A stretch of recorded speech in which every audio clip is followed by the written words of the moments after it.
Bapak, Ibu, dan saudara-saudari yang dikasihi oleh Tuhan Yesus Kristus, selamat hari Minggu, selamat berjumpa kembali dalam ibadah online GKI Purbalingga. Ada dua buah warta yang akan saya sampaikan. Yang pertama yaitu pelayan firman, yang melayani firman Tuhan pada kebaktian online hari ini, Minggu 28 Maret 2021, ialah Saudari Lea Vanita Citra Adinda SSI Teologi dari mahasiswi UKDW Yogyakarta. Yang kedua, Sakramen Perjamuan Kudus. 1 minggu lagi GKI Purbalingga akan melaksanakan Sakramen Perjamuan Kudus, yaitu pada kebaktian hari Minggu tanggal 4 April 2021 pukul 7 pagi. Dilayani oleh Pendeta Dimas Aryo Yuwono SSI dari GKI Marta Direja Purwokerto. Untuk itu kami menghimbau kepada seluruh anggota jemaat Baptis Sidi untuk mempersiapkan diri dengan sebaik-baiknya agar layak ikut ambil bagian dalam meja perjamuan kudus tersebut. Bagi anggota jemaat yang tidak bisa hadir dan juga bagi lansia yang belum dapat mengikuti kebaktian secara onsite, dapat mengikuti perjamuan kudus di rumah lewat ibadah secara live streaming di channel YouTube GKI Purbalingga pada pukul 7 pagi sesuai dengan waktu ibadah onsite dilaksanakan. Sekian warta lisan yang kami sampaikan.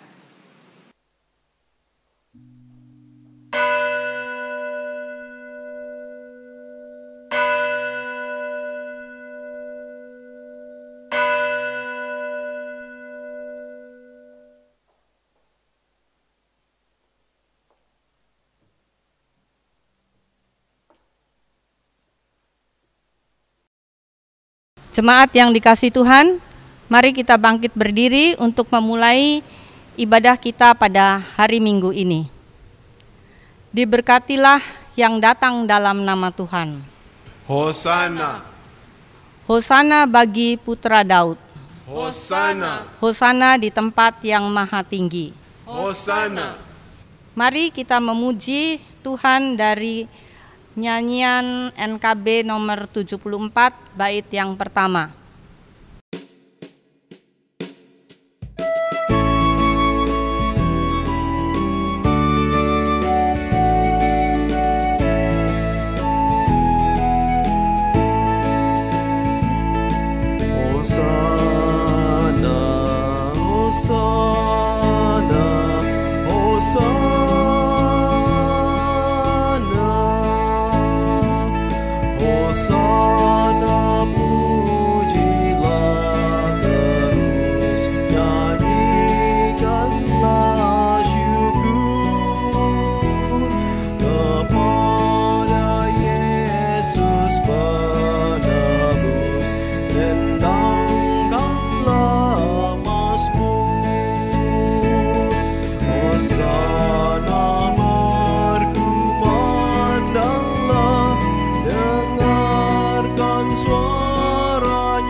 Ibadah ini berlangsung di dalam nama Bapa, Anak, dan Roh Kudus.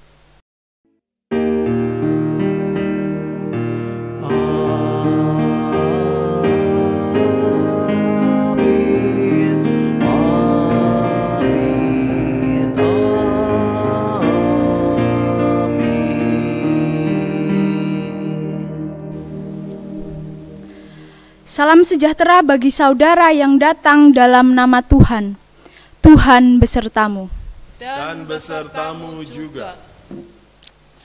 Bapak Ibu yang terkasih, tidak kenal maka tidak sayang.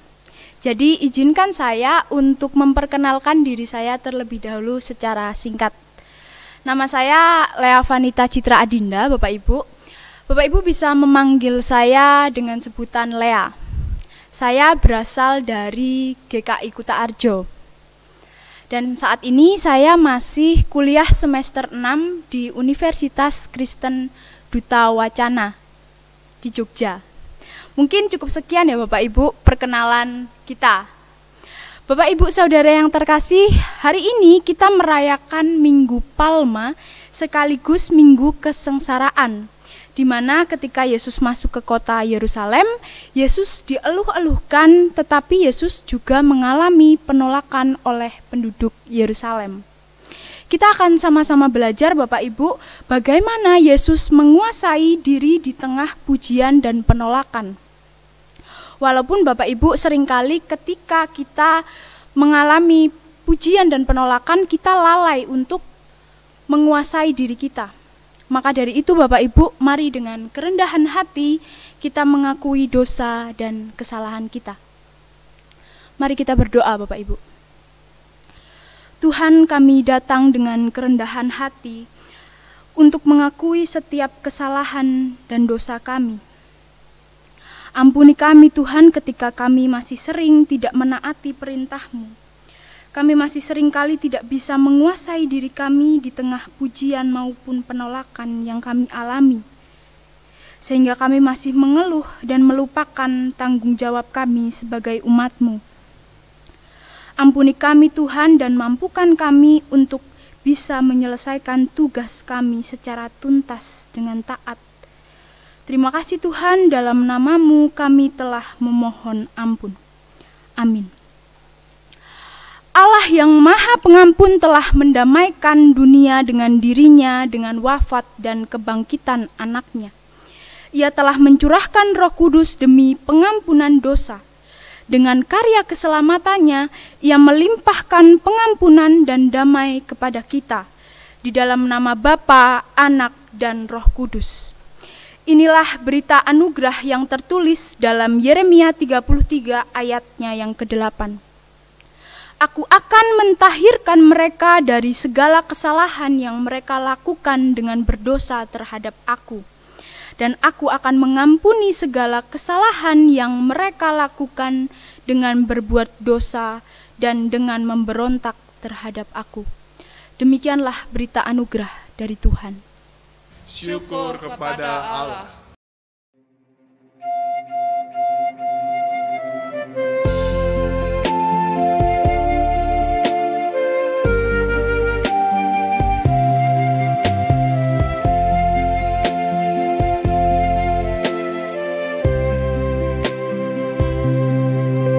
Kusiapkan hatiku Tuhan menyambut firman-Mu saat ini.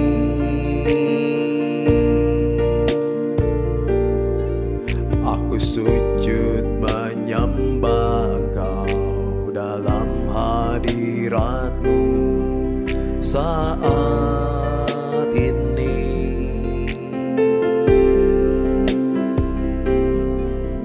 Curahkan urapan-Mu Tuhan kepada umat-Mu saat ini. Ku siapkan hatiku Tuhan mendengar firman-Mu.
Sebelum kita merenungi firman Tuhan, Bapak Ibu, mari kita berdoa. Tuhan, sebentar kami akan membaca dan merenungkan firman-Mu. Bimbinglah kami ya Tuhan, agar melalui pembacaan dan pengajaran kami semakin mengerti maksud Allah di dalam kehidupan kami. Berkata-katalah dalam hati kami ya Allah, karena kami siap untuk mendengarkannya. Di dalam nama Tuhan Yesus kami telah berdoa. Amin. Injil Yesus Kristus terambil dari Markus 11 ayat 1 sampai 11. Markus 11 ayat 1 sampai 11. Ketika Yesus dan murid-muridnya telah dekat Yerusalem, dekat Betfage dan Betania yang terletak di Bukit Zaitun, Yesus menyuruh 2 orang muridnya dengan pesan, "Pergilah ke kampung yang di depanmu itu. Pada waktu kamu masuk di situ, kamu akan segera menemukan seekor keledai muda tertambat yang belum pernah ditunggangi orang. Lepaskan keledai itu dan bawalah kemari. Dan jika ada yang mengatakan kepadamu, 'Mengapa kamu melakukan itu?' Jawablah, 'Tuhan memerlukannya. Ia akan segera mengembalikannya ke sini.' Mereka pun pergi dan menemukan seekor keledai muda tertambat di depan pintu di luar di pinggir jalan, lalu melepaskannya. Dan beberapa orang yang ada di situ berkata kepada mereka, 'Apa maksudnya kamu melepaskan keledai itu?' Lalu mereka menjawab seperti yang sudah dikatakan Yesus. Maka orang-orang itu membiarkan mereka. Lalu mereka membawa keledai itu kepada Yesus dan mengalasinya dengan pakaian mereka. Kemudian Yesus naik ke atasnya. Banyak orang yang menghamparkan pakaiannya di jalan. Ada pula yang menyebarkan ranting-ranting hijau yang mereka ambil dari ladang. Orang-orang yang berjalan di depan dan mereka yang mengikuti dari belakang berseru, 'Hosana! Diberkatilah dia yang datang dalam nama Tuhan. Diberkatilah kerajaan yang datang, kerajaan Bapa kita Daud. Hosana di tempat yang maha tinggi.' Sesampainya di Yerusalem, ia masuk ke bait Allah. Di sana ia meninjau semuanya, tetapi sebab hari sudah hampir malam, ia keluar ke Betania bersama dengan ke-12 muridnya." Demikianlah Injil Yesus Kristus. Hendaklah firman Tuhan dengan segala kekayaannya diam di dalam hatimu, dan ucaplah syukur. Hosiana. Hosiana, Hosiana, Hosiana.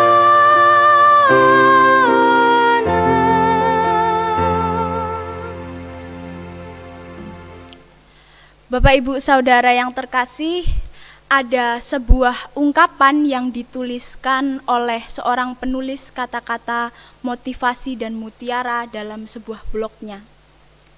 Ia menuliskan demikian, Bapak Ibu.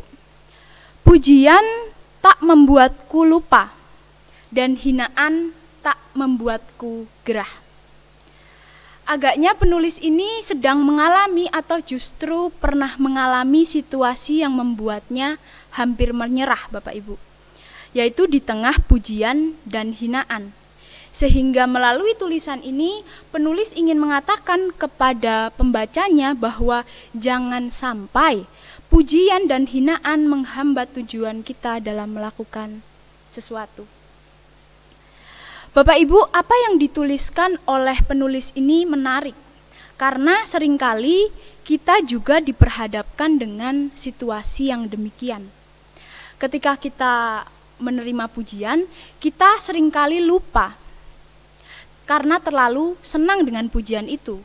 Kita lupa apa tujuan awal kita melakukan sesuatu itu. Atau mungkin Bapak Ibu, ketika kita melakukan sesuatu itu tujuan kita adalah ingin dipuji.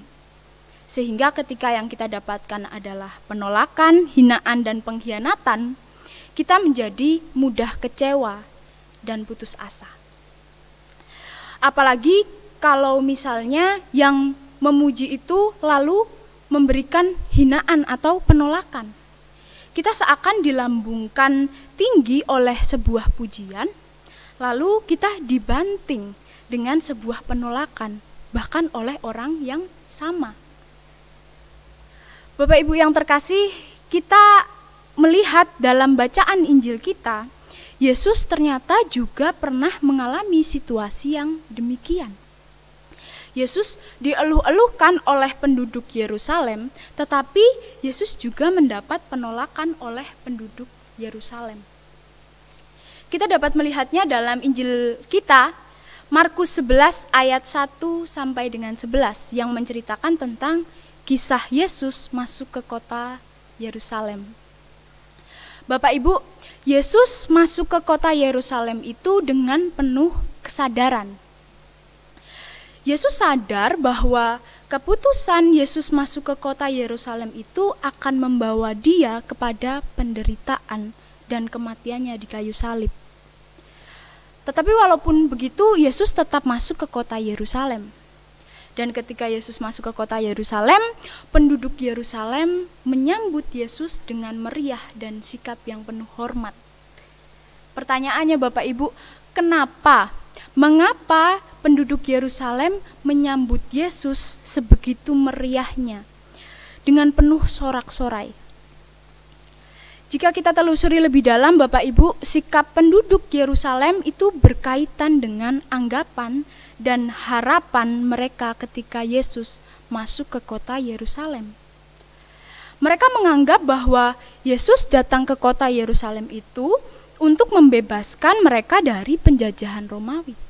Untuk membebaskan mereka dari penjajahan Romawi. Sehingga mereka menyambut Yesus dengan meriah dan penuh sorak-sorai. Kita dapat melihat ketika mereka mengeluh-elukan Yesus dengan mengatakan, Hosana, diberkatilah dia yang datang dalam nama Tuhan. Diberkatilah kerajaan yang datang, kerajaan Bapa kita Daud. Hosana di tempat yang maha tinggi. Bapak Ibu yang terkasih, kata Hosana sendiri itu memiliki arti selamatkanlah sekarang atau sudikah menyelamatkan kami. Dari sini kita dapat melihat Bapak Ibu bahwa benar bahwa penduduk Yerusalem itu mengira masuknya Yesus ke Yerusalem untuk membebaskan umat Israel dari penjajahan Romawi, dari penjajahan politik dan militer Romawi.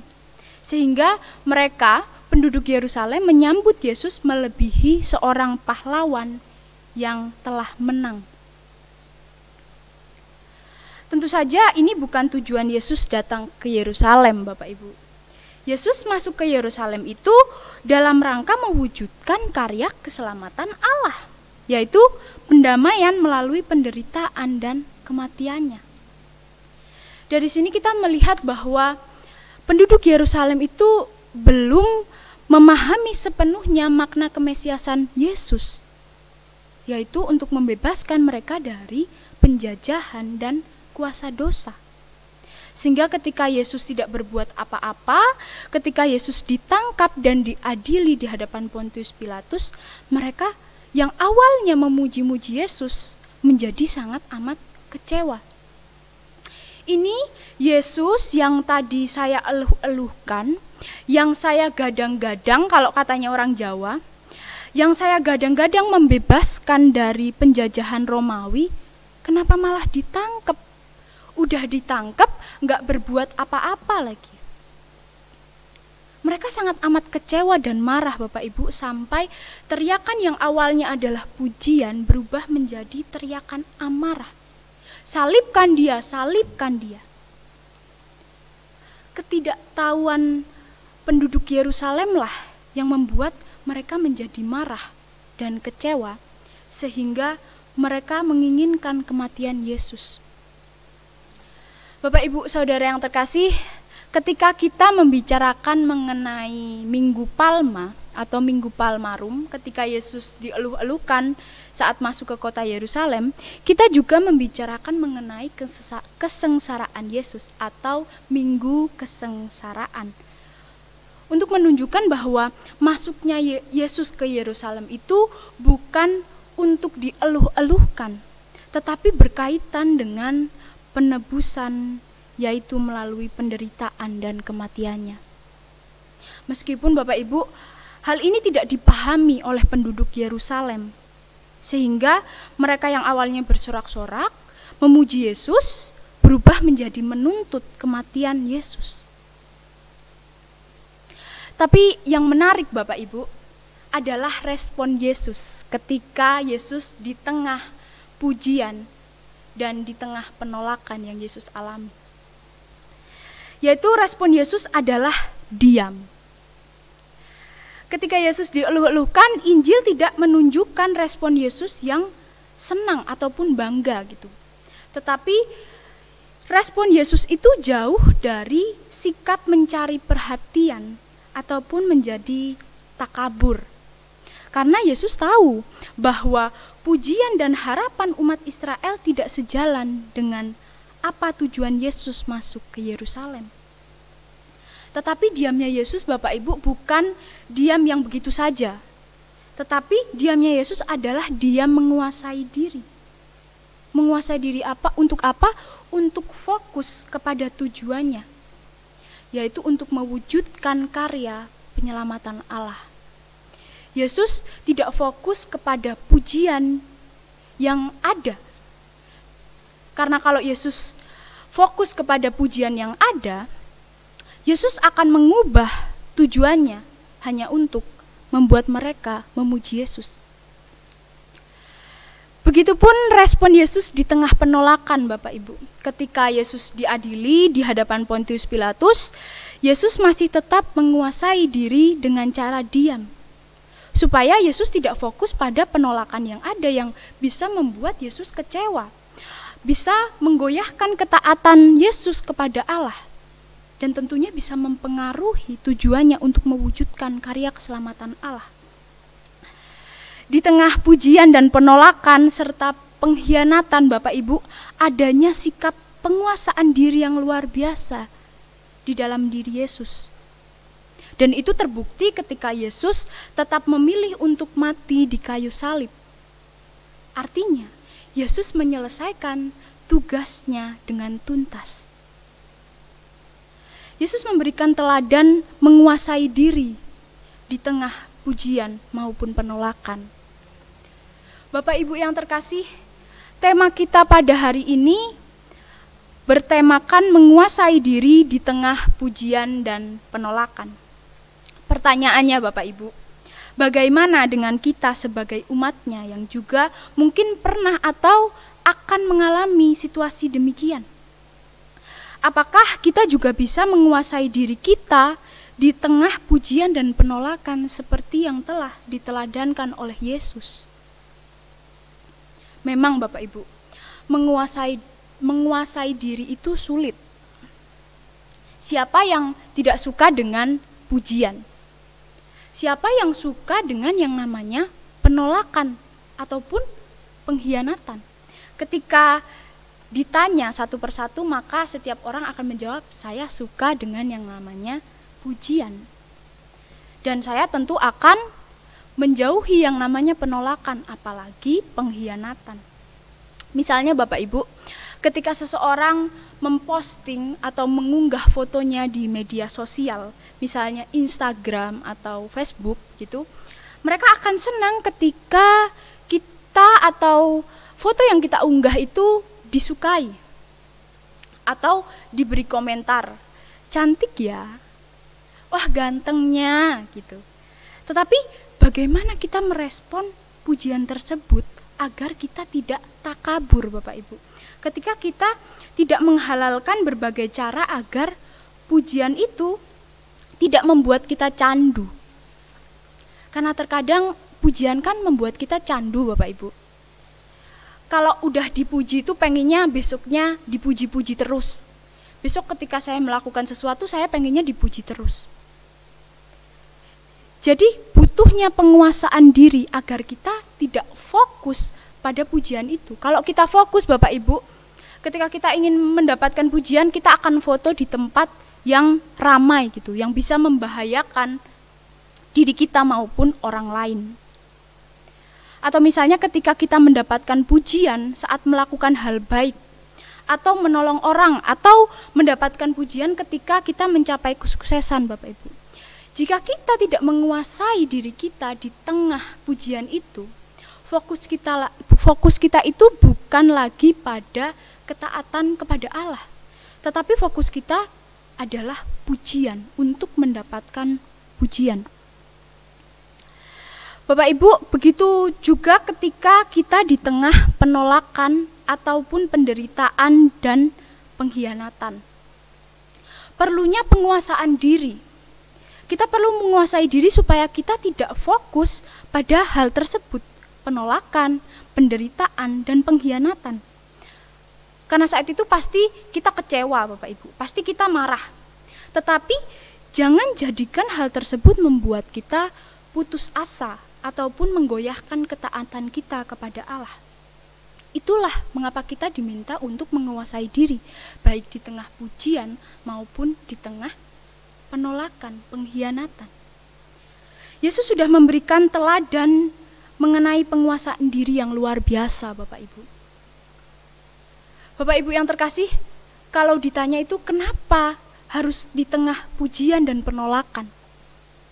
Karena setiap orang atau manusia terkadang itu justru jatuh, justru gagal ketika berada atau diperhadapkan dengan pujian dan penolakan.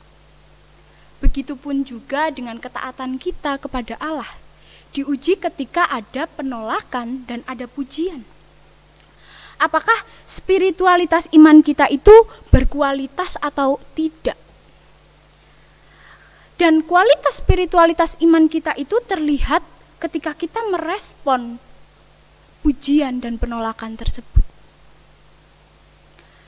Bapak Ibu, dalam minggu Prapaskah ke-6 ini kita diajak untuk meneladani Yesus yang menguasai diri di tengah pujian dan penolakan.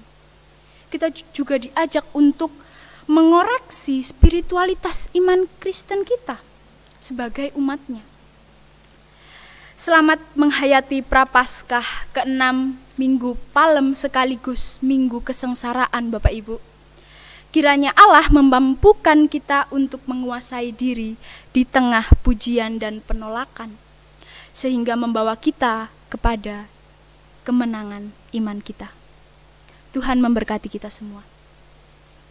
Saat teduh bagi kita.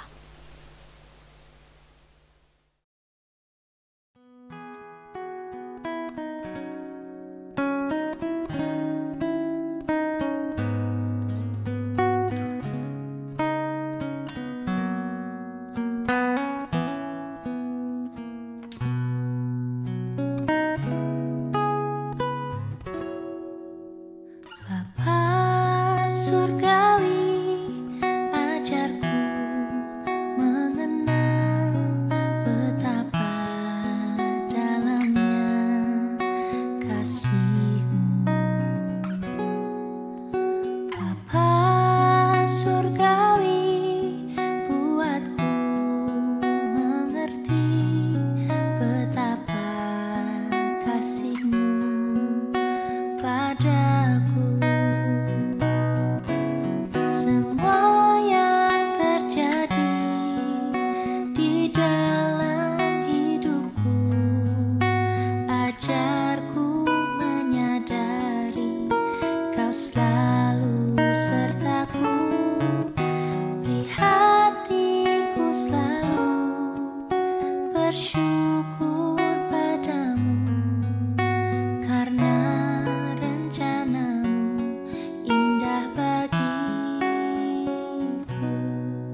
Jemaat yang dikasihi Tuhan, mari kita bangkit berdiri untuk bersama dengan umat Allah di masa lalu, masa kini, dan masa depan. Marilah kita mengingat pengakuan baptisan kita seturut dengan pengakuan iman rasuli. Aku percaya kepada Allah, Bapa yang Maha Kuasa, Halik langit dan bumi, dan kepada Yesus Kristus, anaknya yang tunggal Tuhan kita, yang dikandung dari Roh Kudus, lahir dari anak darah Maria, yang menderita sengsara di bawah pemerintahan Pontius Pilatus, disalibkan, mati dan dikuburkan, turun ke dalam kerajaan maut. Pada hari yang ketiga, bangkit pula dari antara orang mati, naik ke surga, duduk di sebelah kanan Allah Bapa yang Maha Kuasa, dan dari sana ia akan datang untuk menghakimi orang yang hidup dan yang mati. Aku percaya kepada Roh Kudus, gereja yang kudus dan am, persekutuan orang kudus, pengampunan dosa, kebangkitan orang mati, dan hidup yang kekal. Amin. Silakan duduk kembali. Pada hari Paskah nanti tanggal 4 April kita akan merayakan perjamuan kudus. Untuk menyambut undangan tersebut, marilah kita mempersiapkan hati kita. Merayakan perjamuan kudus berarti mengingat peristiwa makan bersama yang dilakukan oleh para murid untuk mengingat kematian dan kebangkitan Yesus. Mengenang Yesus berarti mengenang karya hidupnya, mengalami kasih-Nya dan membagikan kasih-Nya bagi kita. Marilah kita periksa diri kita masing-masing. Yakinkah bahwa Kristus telah mati dan bangkit demi keselamatan kita? Sudahkah kita hidup dalam persekutuan yang akrab dan saling mengasihi? Pada malam itu, Yesus memecah roti dan mengangkat cawan, lalu membagikannya kepada para murid-Nya. Ketika di dalam perjamuan kudus, kita pun juga akan menerima tubuh dan darah Kristus dalam simbol roti dan anggur, sebagai tanda bahwa kita dipersatukan dengan Kristus. Ia adalah kepala dan kitalah tubuhnya. Oleh karena itu, sudahkah kita menjadikan Kristus sebagai kepala dan pemimpin di dalam kehidupan kita? Atau justru ego dan keinginan diri sendirilah yang selalu menjadi pemimpin kita? Sudahkah kita di dalam keluarga saling melengkapi satu di antara yang lain, seperti anggota tubuh yang berbeda-beda namun saling melengkapi? Dengan makan dan minum di dalam perjamuan kudus, kita bersatu dengan kematian dan kebangkitan Kristus. Menjadi pengikut Kristus berarti kita mau memikul salib dan menyangkal diri. Oleh karena itu, sudahkah kita mengakui kelemahan di hadapan Tuhan? Sudahkah kita memohon rahmat dan kekuatan Allah dalam menjalani hidup kita? Sudahkah hidup kita menjadi berkat bagi sesama atau justru menjadi batu sandungan? Kiranya Roh Kudus menolong kita. Selamat mempersiapkan dan memeriksa diri kita masing-masing. Bapak Ibu yang terkasih, mari kita menaikkan doa syafaat kita. Tuhan, kami mengucap syukur kami boleh belajar mengenai penguasaan diri di tengah pujian dan penolakan.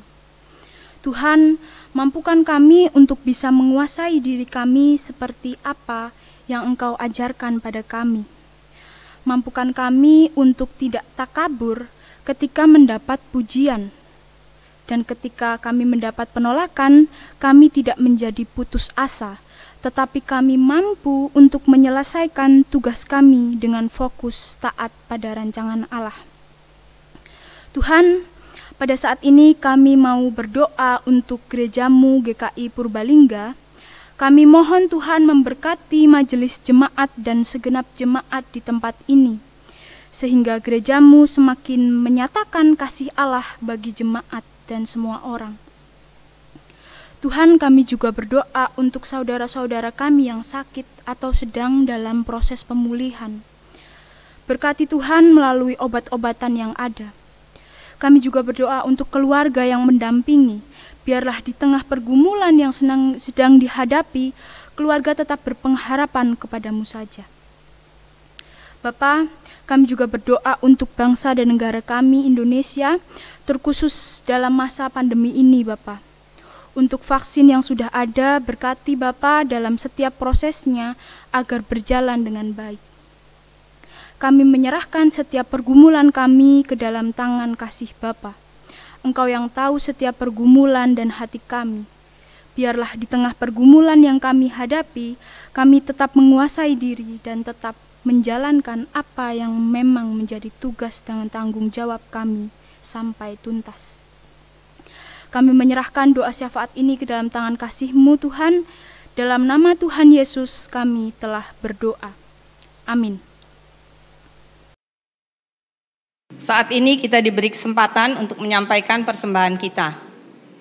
Bagi setiap orang yang menyandarkan pengharapannya kepada Allah dengan terus menjaga hidup dan berdoa kepadanya, di dalam 2 Korintus 9 ayat 7 dikatakan kepada kita, hendaklah masing-masing memberikan menurut kerelaan hatinya, jangan dengan sedih hati atau karena paksaan, sebab Allah mengasihi orang yang memberi dengan sukacita.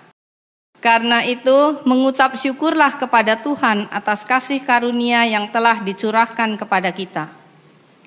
Persembahan Ibu dan Bapak dan saudara sekalian dapat diserahkan ke kantor gereja pada jam kerja atau dapat juga disampaikan melalui transfer ke rekening Bank Mandiri dan juga Bank BCA.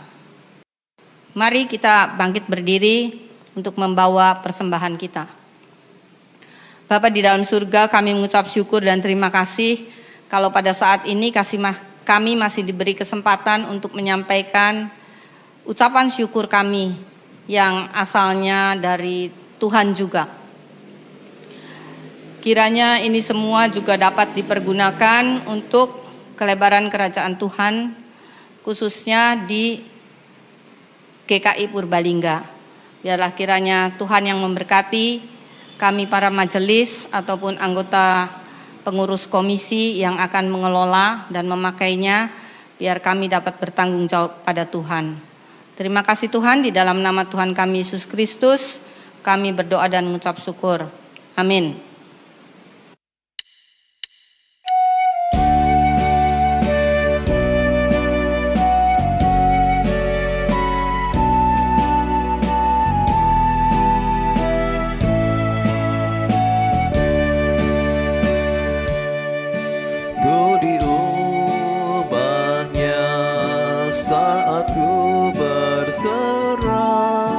Berserah kepada Yesus, ku diubahnya hingga jadi baru dan menjadi miliknya. Kegemaran lama telah lenyap dan yang baru lebih berkenan. Ku diubahnya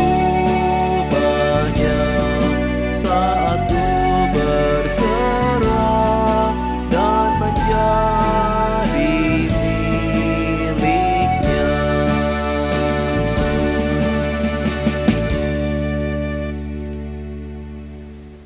Arahkanlah hatimu kepada dunia yang dijadikan Tuhan. Kami mengarahkan hati kami kepada dunia yang dijadikan Tuhan. Jadilah sahabat bagi sesama. Kami ingin mempersaksikan Kristus Terpujilah Bapa, Anak, dan Roh Kudus. kini dan selamanya. Sekarang ingatlah dan terimalah berkat dari Tuhan.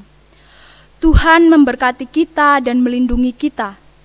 Tuhan menyinari kita dengan wajah-Nya dan memberi kita kasih karunia. Tuhan menghadapkan wajah-Nya kepada kita dan memberi kita damai sejahtera. Hosiana. Amin.